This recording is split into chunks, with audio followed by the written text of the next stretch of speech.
kita bertemu lagi di Ruang Manja, Ruang Manajemen Pajak bersama saya Lintang Santoso selaku tutor pertama, dan kali ini saya akan ditemani oleh keempat tutor lainnya yang akan membantu juga untuk menjelaskan pembahasan materi pada hari ini. Di pertemuan kita pada hari ini, kita akan membahas mengenai perencanaan pajak atas aktiva tetap, yaitu teori depresiasi.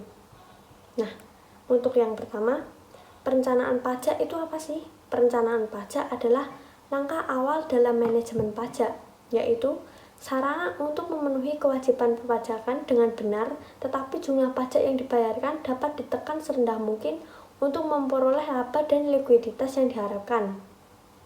Nah, perusahaan dalam melaksanakan kegiatan operasi harus melakukan kegiatan perencanaan. Perencanaan merupakan salah satu fungsi utama dari manajemen.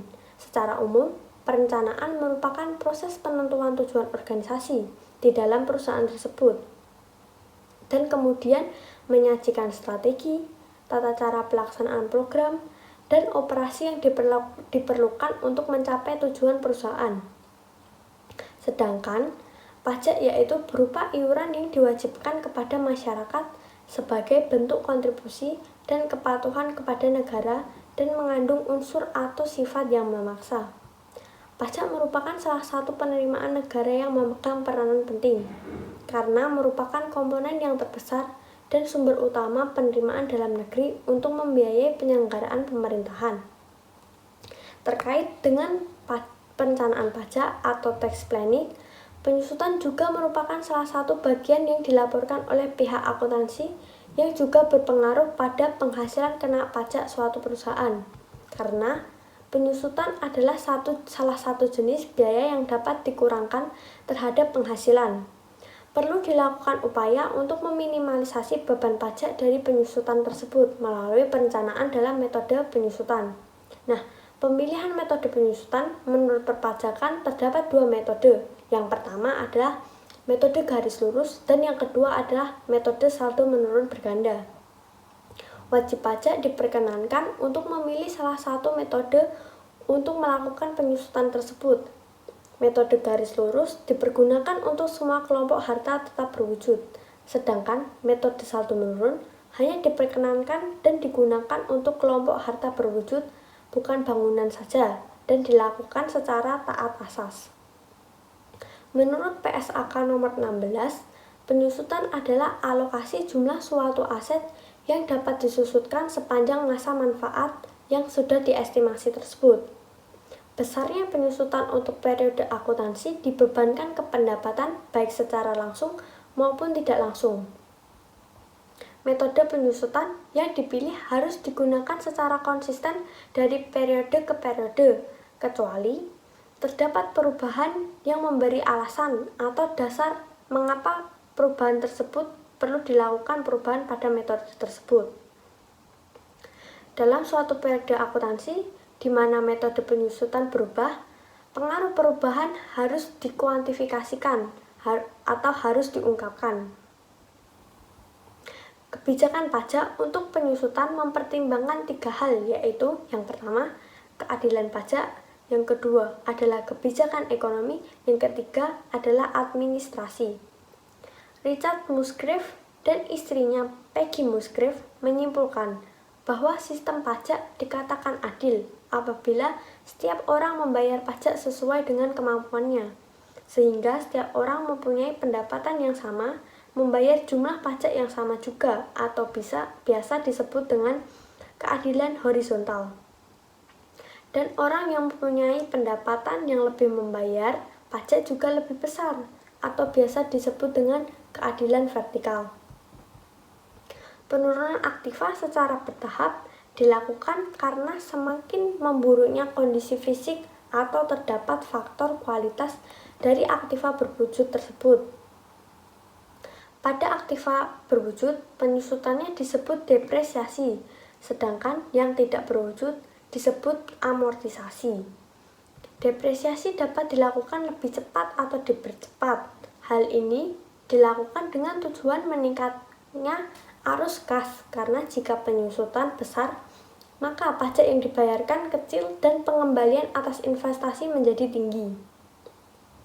Penyusutan berdasarkan peraturan menurut perpajakan. Nah, pada UU PPH nomor 36 tahun 2008, pasal 9 ayat 2 mengatur tentang pengeluaran untuk mendapatkan manfaat, menagih, dan memelihara penghasilan yang memiliki masa manfaat lebih dari 1 tahun tidak boleh dibebankan secara bersamaan, akan tetapi dibebankan melalui penyusutan atau depresiasi. Dalam perhitungan dan penerapan tarif penyusutan untuk keperluan pajak, perlu memperhatikan dasar hukum penyusutan. Nah, dasar hukum penyusutan tersebut adalah fiskal, dikarenakan berbeda dengan penyusutan akuntansi. Nah, ketentuan fiskal tersebut mengharuskan penyusutan aktiva tetap dilakukan secara individual per aset atau tidak lagi digabungkan berdasarkan golongan, seperti yang sebelumnya berlaku, kecuali untuk alat kecil yang sama atau sejenis masih diperbolehkan menggunakan penyusutan secara bergolongan. Nah, kita lanjut ke pembahasan selanjutnya. Kapan sih saat dimulainya penyusutan fiskal? Pada bulan perolehan dalam Undang-Undang Pajak Penghasilan secara khusus menerapkan kapan saat dimulainya penyusutan fiskal yang harus dilakukan selama 1 bulan penuh. Ketentuan ini dapat berlaku kecuali jika terjadi hal-hal seperti: yang pertama adalah aset atau harta masih dalam proses pengerjaan. Yang kedua, aset atau harta dalam usaha sewa guna usaha. Yang ketiga, permohonan diajukan oleh wajib pajak kepada Dirjen Pajak. Nah, sekian pembahasan materi yang dapat saya sampaikan. Untuk pembahasan materi selanjutnya akan dijelaskan oleh tutor kedua, yaitu Aprilia Wibowo. Terima kasih Lintang atas penjelasannya. Pembahasan selanjutnya akan saya jelaskan. Perkenalkan, nama saya Aprilia. Di sini saya akan menjelaskan beberapa materi mengenai aset dalam pengerjaan, aset atau harta dalam usaha, sewa guna usaha, persetujuan Dirjen Pajak, dan pengelompokan harta berwujud. Aset dalam pengerjaan. Pada umumnya, penyusutan atas aset atau harta dimulai pada tahun perolehan. Akan tetapi, untuk aset atau harta yang pengerjaannya memerlukan waktu lebih dari 1 tahun, maka perhitungan penyusutan akan dimulai ketika selesainya aset atau harta. Dalam ketentuan ini, penyusutan dimulai pada tahun selesainya pekerjaan. Kemudian ada aset atau harta dalam usaha sewa guna usaha. Penyusutan atas pengeluaran untuk pembelian, pendirian, penambahan, perbaikan, atau perubahan harta berwujud kecuali tanah yang berstatus hak milik, hak guna bangunan, hak guna usaha, dan hak pakai yang dimiliki dan digunakan untuk mendapatkan, menagih, dan memelihara penghasilan yang mempunyai masa manfaat lebih dari 1 tahun dilakukan dalam bagian-bagian yang sama besar selama masa manfaat yang telah ditentukan bagi harta tersebut. Persetujuan Dirjen Pajak. Dengan persetujuan Dirjen Pajak, wajib pajak diperkenankan melakukan penyusutan mulai pada bulan harta tersebut digunakan untuk mendapatkan, menagih, dan memelihara penghasilan atau pada bulan harta yang bersangkutan mulai menghasilkan. Kemudian ada pengelompokan harta berwujud. Dalam sistem penyusutan menurut Undang-Undang PPH nomor 36 tahun 2008, semua aset tetap berwujud yang memenuhi syarat penyusutan fiskal harus dikelompokkan terlebih dahulu menjadi 2 golongan. Yang pertama, harta berwujud bukan bangunan. Harta berwujud bukan bangunan dikelompokkan menurut masa manfaatnya sebagai berikut. Kelompok bukan bangunan kelompok 1 memiliki masa manfaat 4 tahun. Kelompok bukan bangunan kelompok 2 memiliki masa manfaat 8 tahun. Kelompok bukan bangunan kelompok 3 memiliki masa manfaat 16 tahun, dan kelompok bukan bangunan kelompok 4 memiliki masa manfaat 20 tahun. Yang kedua ada harta berwujud bangunan. Harta berwujud bangunan dikelompokkan menurut masa manfaatnya sebagai berikut. Kelompok bukan bangunan permanen memiliki masa manfaat 20 tahun. Kelompok bangunan tidak permanen memiliki masa manfaat 10 tahun. Demikian yang dapat saya sampaikan. Untuk materi selanjutnya akan disampaikan oleh teman saya Aras. Silahkan Aras. Terima kasih kepada April atas penjelasan yang sudah diberikan. Pembahasan selanjutnya saya akan jelaskan. Sebelum itu, perkenalkan nama saya Aras Kaawan, NIM 23/2018-012. Nah, pembahasan kali ini saya akan membahas mengenai metode dan tarif penyusutan fiskal. Yang kedua ada penyusutan berdasarkan standar akuntansi keuangan. Dan yang ketiga ada biaya perolehan. Nah, kita masuk di dalam pembahasan yang pertama, yaitu metode dan tarif penyusutan fiskal. Nah, wajib pajak diberi wewenang untuk menentukan metode penyusutan fiskal untuk aset tetap berwujud bukan bangunan, yaitu ada dua, yakni metode garis lurus dan metode saldo menurun. Nah, wajib pajak diberikan wewenang sendiri untuk menentukan metode mana yang akan digunakan selama dilaksanakan sesuai dengan taat asas, dengan catatan bahwa metode yang digunakan harus diterapkan terhadap seluruh kelompok harta. Nah, wajib pajak tidak dapat menggunakan metode saldo menurun terhadap kelompok yang satu dan menerapkan metode garis lurus terhadap kelompok yang lainnya. Pada saat wajib pajak memilih metode saldo menurun, maka pada tahun akhir masa manfaat nilai sisa buku, harta yang bersangkutan disusutkan seluruhnya. Nah, aset tetap bangunan hanya menggunakan satu metode, yakni metode garis lurus. Akibat dari adanya dua metode, maka ada perbedaan presentasi penyusutan fiskal. Ada dua, yakni yang pertama, tarif penyusutan untuk aset tetap bukan bangunan, dan yang kedua ada tarif penyusutan untuk aset tetap berupa bangunan. Nah, di dalam aset tetap bukan bangunan digolongkan ke dalam 4 kelompok, yakni kelompok 1, kelompok 2, kelompok 3, dan kelompok 4. Nah, kelompok 1 di dalam metode garis lurus 25%, untuk metode saldo menurun yakni sebesar 50%. Selanjutnya untuk kelompok 2 digunakan sebesar 12,5% untuk metode garis lurus, dan untuk metode saldo menurun digunakan sebesar 25%. Selanjutnya untuk kelompok ketiga, metode garis lurus digunakan sebesar 6,25%, metode saldo menurun digunakan sebesar 12,5%. Dan yang terakhir di dalam kelompok 4, metode garis lurus digunakan sebesar 5%, dan untuk metode saldo menurun digunakan sebesar 10%. Dan untuk tarif penyusutan dalam aset tetap berupa bangunan, di sini ada dua, permanen dan tidak permanen. Untuk permanen hanya digunakan metode garis lurus saja. Begitu pula dengan tidak permanen. Yang permanen sebesar 5% dan tidak permanen sebesar 10%. Selanjutnya, saya akan membahas mengenai penyusutan berdasarkan standar akuntansi keuangan. Nah, aset tetap dan akuntansi penyusutan diatur dalam standar akuntansi keuangan yang termasuk dalam pernyataan standar akuntansi keuangan atau biasa dikenal dengan PSAK. Nah, di dalam PSAK nomor 16 diatur mengenai aset tetap dan aset lain-lainnya, serta PSAK nomor 17 mengenai akuntansi penyusutan. Di dalam PSAK 16, aktiva atau aset tetap dikatakan bahwa aset berwujud yang diperoleh dalam bentuk siap pakai atau dibangun lebih dulu dan digunakan dalam operasi perusahaan, serta tidak untuk dijual yang dimana mempunyai manfaat lebih dari 1 tahun. Penyusutan di sini merupakan alokasi sistematis suatu nilai aset yang dapat disusutkan selama masa manfaat yang dapat diestimasi. Selanjutnya ada nilai sisa atau nilai residu atau jumlah neto yang diharapkan dapat diperoleh pada akhir masa manfaat suatu aset setelah dikurangi dengan taksiran biaya pelepasannya. Selanjutnya, nilai wajar merupakan jumlah pada penukaran aktiva tertentu atau penyelesaian kewajiban bagi pihak yang melakukan transaksi secara wajar. Nah, jumlah yang dapat disusutkan merupakan jumlah perolehan suatu aset atau jumlah yang dapat didistribusikan untuk biaya perolehan dalam laporan keuangan dikurangi dengan nilai sisanya. Jumlah tercatat merupakan nilai buku, yaitu biaya perolehan suatu aset setelah dikurangi dengan akuntansi penyusutan.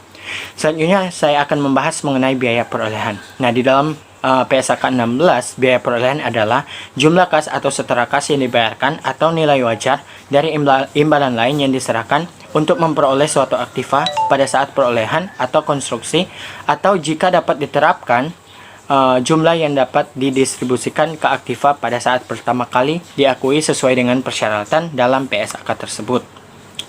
Nah, di sini biaya aktiva dapat terdiri dari tiga, yakni yang pertama harga perolehan, yang kedua ada biaya-biaya yang dapat dikeluarkan secara langsung agar aktiva dapat digunakan. Selanjutnya ada estimasi biaya pembongkaran awal dan pemindahan aktiva tetap dan restorasi lokasi aktiva. Di sini saya akan memberikan beberapa contoh biaya yang dapat didistribusikan secara langsung antara lain, yakni yang pertama biaya imbalan kerja yang muncul akibat pembangunan, selanjutnya biaya persiapan lahan untuk pabrik, biaya handling dan penyerahan awal, serta biaya-biaya yang lainnya. Nah, pengakuan biaya dihentikan jika aktiva sudah dapat digunakan sesuai dengan kondisi dan keinginan manajemen. Karena itu, biaya pengembangan tidak dapat dimasukkan dalam jumlah tercatat aktiva. Nah, biaya-biaya yang termasuk dalam jumlah tercatat aktiva tetap antara lain, yang pertama, biaya yang dikeluarkan setelah aktiva dapat berfungsi, selanjutnya kerugian pada saat awal beroperasi, dan yang ketiga ada biaya relokasi atau reorganisasi sebagian atau seluruh kegiatan entitas. Yang selanjutnya, perhitungan biaya perolehan adalah sebagai berikut. Yang pertama ada aktiva tetap yang dibeli secara tunai. Yang kedua ada aktiva tetap yang didapat dari pertukaran aktiva moneter, non-moneter atau kombinasi aktiva moneter dan non-moneter. Dan terakhir ada aktiva tetap yang diperoleh dari aktivitas membangun sendiri.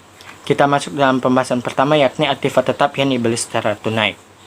Nah, aktiva tetap yang dibeli secara tunai di sini, yakni biaya perolehan aktiva tetap terdiri dari harga beli termasuk biaya impor dan pajak masukan, serta biaya lain yang timbul dan dapat didistribusikan dari proses pengadaan aktiva tetap hingga siap digunakan. Selanjutnya ada aktiva tetap yang didapat dari pertukaran aktiva non-moneter atau kombinasi aktiva moneter dan non-moneter. Jika entitas dapat mengukur nilai wajar aktiva secara andal, maka nilai wajar aktiva yang diserahkan digunakan untuk mengukur biaya perolehan, kecuali jika nilai wajar aktiva yang diterima lebih jelas. Nah, suatu transaksi dikatakan mempunyai substantif komersial atau tidak dapat diukur dan dengan mempertimbangkan sejauh mana arus kas masa depan dapat berubah diakibatkan pertukaran aktiva tersebut. Jika aktiva tidak dapat diukur dengan nilai wajar, maka biaya perolehan didapat dari nilai tercatat dari aktiva yang diserahkan. Yang terakhir yakni aktiva tetap yang diperoleh dari aktivitas membangun sendiri. Aktiva tetap yang dibangun sendiri ini menggunakan prinsip yang sama dengan aktiva yang diperoleh dengan pembelian. Biaya perolehan aktiva ini diukur dari biaya pembangunan aktiva. Nah, sekian pembahasan dari saya dan pembahasan selanjutnya akan dilanjutkan oleh rekan saya. Perkenalkan, saya Gabriela Stefani akan menjelaskan pembahasan tentang kriteria aset yang dapat disusutkan menurut PSAK, masa manfaat menurut PSAK, metode penyusutan menurut PSAK, saat dimulainya penyusutan, dan dasar penyusutan. Terima kasih kepada Aras atas penjelasan yang sudah diberikan. Saya akan menjelaskan pembahasan selanjutnya. Kriteria aset yang dapat disusutkan berdasarkan PSAK 16. Kriteria yang pertama, dimiliki oleh suatu perusahaan untuk digunakan dalam produksi atau memasok barang dan jasa untuk disewakan kepada pihak lain atau untuk tujuan administrasi. Yang kedua, digunakan selama lebih dari satu periode akuntansi. Masa manfaat. Masa manfaat itu merupakan periode aset yang diharapkan dapat digunakan oleh perusahaan atau jumlah produksi per unit serupa yang diharapkan diperoleh dari suatu aset untuk aktivitas perusahaan. Nah, suatu perusahaan itu dapat memiliki masa manfaat aset yang dapat disusutkan lebih pendek dari usia fisik atau usia teknisnya. Masa manfaat suatu aset itu juga harus diperiksa ulang secara periodik. Apabila terjadi perubahan secara signifikan dari estimasi sebelumnya, maka penyusutan periode sekarang dan masa yang akan datang itu harus disesuaikan. Kemudian metode penyusutan. Berdasarkan PSAK 16, penyusutan itu dapat dilakukan dengan berbagai metode. Yang pertama itu ada metode garis lurus, yang dimana apabila nilai residu tidak berubah, metode garis lurus akan menghasilkan pembebanan yang tetap selama umur manfaatnya. Yang kedua itu ada metode saldo menurun, yang dimana metode saldo menurun ini akan menghasilkan pembebanan yang menurun selama umur manfaatnya. Dan yang terakhir itu ada metode unit produksi, yang dimana metode unit produksi menghasilkan pembebanan berdasarkan pada penggunaan atau output yang diperkirakan dari aset. Saat dimulainya penyusutan, penyusutan itu pada umumnya dimulai pada tahun pengeluaran. Untuk aset tetap yang masih dalam proses pengerjaan, penyusutannya itu dimulai pada saat tahun selesai pengerjaan tersebut. Kemudian dasar penyusutan. Berdasarkan PSAK 16, dasar penyusutan yang digunakan adalah biaya perolehan awal, baik itu melalui pembelian, pendirian, penambahan maupun perbaikan. Apabila perusahaan melakukan penilaian kembali atau revaluasi, maka dasar penyusutannya itu adalah nilai setelah revaluasi. Sekian pembahasan yang saya sampaikan. Pembahasan berikutnya akan dilanjutkan oleh rekan saya. Terima kasih kepada tutor 4, yaitu Gabriel Stefani, atas penjelasan yang sudah diberikan. Selanjutnya, saya Meta Paramita sebagai tutor 5 akan menjelaskan pembahasan mengenai pengungkapan aset tetap berdasarkan PSAK dan menjelaskan mengenai manajemen pajak untuk penyusutan. Laporan keuangan harus mengungkapkan untuk setiap kelas aset tetap. Hal ini berdasarkan pada PSAK 16 revisi tahun 2016 paragraf 73 sampai dengan 79. Jadi pengungkapan itu ada banyak. Misalnya seperti harus mengungkapkan dasar pengukuran yang digunakan saat menentukan jumlah tercatat bruto, atau harus mengungkapkan metode penyusutan yang digunakan, mengungkapkan umur manfaat atau tarif penyusutan yang digunakan, dan pengungkapan lainnya. Berikutnya, manajemen pajak untuk penyusutan. Jadi, pemilihan metode penyusutan yang tepat bagi perusahaan merupakan hal yang penting dalam perencanaan pajak. Metode penyusutan yang dapat digunakan menurut Undang-Undang Pajak Penghasilan Pasal 11 adalah metode saldo menurun dan metode garis lurus. Beban depresiasi pada laporan laba rugi akan berpengaruh pada beban pajak. Semakin besar beban depresiasi, maka labanya itu akan menjadi semakin kecil dan beban pajaknya pun akan juga menjadi semakin kecil. Hubungan dari beban depresiasi terhadap beban pajak ini membawa manfaat pajak bagi entitas. Metode penyusutan yang diperbolehkan, baik oleh PSAK maupun oleh perpajakan, adalah metode garis lurus dan metode saldo menurun. Kedua metode tersebut menghasilkan nominal total depresiasi dan manfaat pajak yang sama. Jadi perbedaan antara metode saldo menurun dan metode garis lurus itu terletak pada beda waktu atau disebut sebagai timing difference. Nah, timing ini muncul karena saat menggunakan metode saldo menurun, entitas itu akan membayar pajaknya lebih tinggi di awal tahun dan rendah di akhir tahun. Sedangkan saat entitas menggunakan metode garis lurus, maka akan membayar pajak secara stabil setiap tahunnya. Jadi, setiap tahunnya itu nominal pajaknya itu selalu sama. Oleh karena itu, entitas perlu mempertimbangkan time value of money agar dapat memilih dan menerapkan metode depresiasi yang menguntungkan entitas tersebut. Nah, time value of money ini berupa discount rate atau PVIF. PVIF itu kepanjangan dari present value interest factor.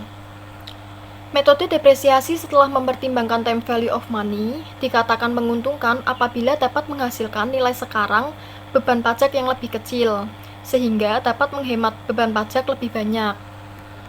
Cara perusahaan untuk mengambil keputusan dalam memilih metode depresiasi yang paling menguntungkan adalah memilih metode yang dapat menghasilkan nilai sekarang beban pajak yang lebih rendah.